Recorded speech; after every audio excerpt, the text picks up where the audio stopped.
নমস্কার বন্ধুরা, আজকে আমরা চলে এসেছি আরেকটি নতুন ভিডিও নিয়ে। তো তোমরা যারা এই ভিডিওটি দেখছো, চ্যানেলটিকে এখনও সাবস্ক্রাইব করোনি, তোমরা প্রত্যেককে চ্যানেলটিকে সাবস্ক্রাইব করো, যাতে আরও নতুন নতুন ভিডিওর নোটিফিকেশন তোমরা পেয়ে যাও। আজকের আলোচ্য বিষয় হচ্ছে মুক্ত শিক্ষার বৈশিষ্ট্য।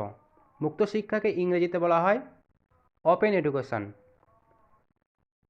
তো এই যে ওপেন এডুকেশন আছে, এই ওপেন এডুকেশন বা মুক্ত শিক্ষার কী কী বৈশিষ্ট্য আছে, সেই বৈশিষ্ট্যগুলো নিয়ে আজকে একটু আলোচনা করব।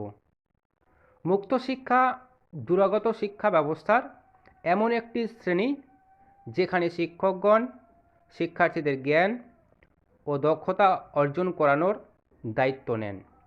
এই শিক্ষার উল্লেখযোগ্য বৈশিষ্ট্যগুলি আমরা নিম্নলিখিতভাবেই এখানে দেখিয়ে দিয়েছি। তো প্রথমে 1 নম্বর বৈশিষ্ট্য কী আছে, যে প্রবেশের ক্ষেত্রে নমনীয়তা। মুক্ত শিক্ষার একটি বিশেষ সুবিধা হলো ভর্তি হওয়ার সময়ে শিক্ষার্থীর নির্দিষ্ট কোনো পূর্বযোগ্যতার প্রয়োজন হয় না। যে কোনো বয়সের ব্যক্তিরাই এই শিক্ষা গ্রহণ করতে পারে। অর্থাৎ এখানে বলা হয়েছে যে মুক্ত শিক্ষাতে যদি কেউ শিক্ষা গ্রহণ করতে চায়, সেক্ষেত্রে তাকে কোনো রকম এন্ট্রান্স পরীক্ষা দিতে হয় না, যে কোনো বয়সে তারা এই শিক্ষাটা গ্রহণ করতে পারে। 2 নম্বর হচ্ছে ক্রেডিট স্থানান্তরের সুবিধা। মুক্ত শিক্ষায় কোনো একটি শাখার ক্রেডিট বা কোনো শাখার প্রাপ্ত নম্বর অন্য শাখায় স্থানান্তরের সুবিধা থাকে। এক শিক্ষা প্রতিষ্ঠান থেকে অন্য শিক্ষা প্রতিষ্ঠানেও ক্রেডিট স্থানান্তর করার নিয়মটিও এই শিক্ষা ব্যবস্থায় প্রচলিত রয়েছে। অর্থাৎ কেউ যদি মনে করে যে আমি কোনো একটা স্টাডি সেন্টারে ভর্তি হব বা হয়েছে, সেক্ষেত্রে যদি সেই ব্যক্তি যদি মনে করে যে আমি পরবর্তীতে অন্য একটা সেন্টারে আমি আমার অ্যাডমিশনটা স্থানান্তর করে নেব, সেক্ষেত্রে তার সেই সুযোগটা বা সেই সুবিধা সে পাবে। 2 নম্বর চলে আসবো গৃহনির্ভর শিক্ষার সুবিধা।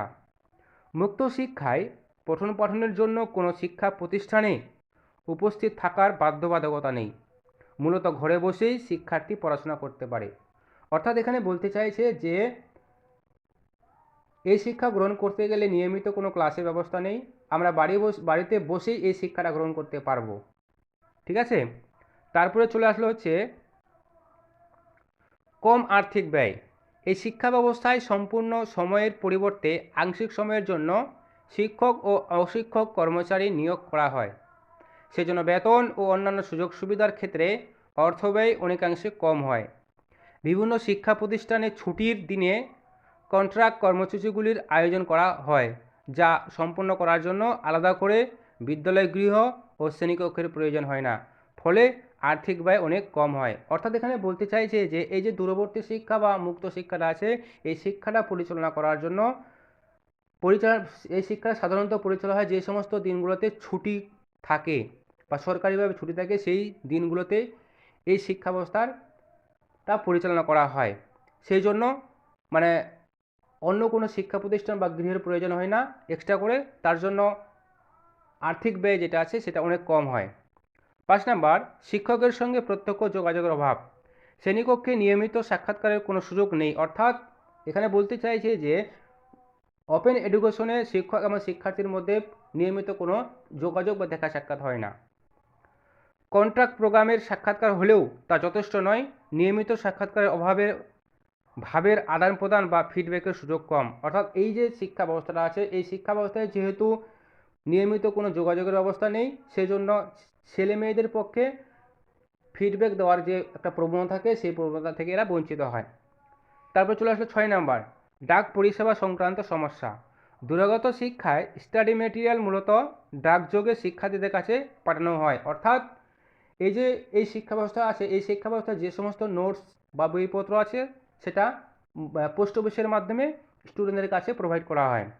কিন্তু ডাক বিভাগের কর্তৃপক্ষের সঙ্গে দূরশিক্ষা বিভাগের কর্মকর্তাদের যথাযথ সমন্বয় না ঘটলে শিক্ষার্থীরা সঠিক সময়ে এই পাঠ্যপুস্তিকা হাতে পায় না। এবার হচ্ছে এই যেই ডাক বিভাগ বইপত্র পাঠানো হয়, সেই ডাক বিভাগের সঙ্গে যদি এই সংস্থার কর্মচারীদের একটা সুসম্পর্ক না থাকে, তাহলে শিক্ষার্থীরা সেই মেটেরিয়ালগুলো পেতে তাদের পক্ষে অসুবিধা হয়। আজকে এই পর্যন্ত, এর পরবর্তী ভিডিও আমরা আবার চলে আসব। ধন্যবাদ।